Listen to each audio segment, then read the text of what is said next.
தமிழ்நாடு முழுக்க சலவை தொழிலாளர்கள் அனைத்து இந்திய அண்ணா திமுகவுக்குத்தான் ஆதரவாக இருக்கிறார்கள். ரெட்டலைக்குத்தான் ஓட்டு போடுவோம் என்று தீர்மானத்தோடு இருக்கின்றார்கள்.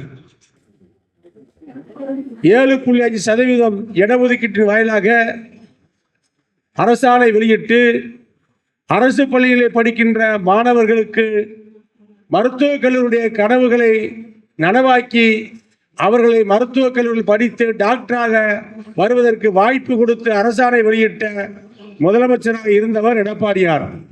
எடப்பாடி பழனிசாமி ஸ்டாலின் விமர்சித்து ஒரு வெற்றியும் கூட எந்த வட்டம் வெற்றி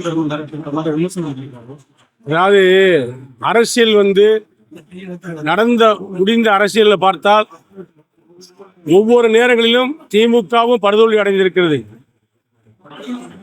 ஆர்கநகர் இடைத்தேர்தலில் திமுக டெபாசிட் இழந்தது. கட்சியே ஆட்சிக்கு வருகின்ற பொழுது அண்ணா திமுக 32 ஆண்டுகள் அண்ணா திமுக தமிழகத்தை ஆண்ட கட்சி மீண்டும் ஆளும் எடப்பாடியார் முதலமைச்சராக வருவார். இதுதான் எனது பதில்.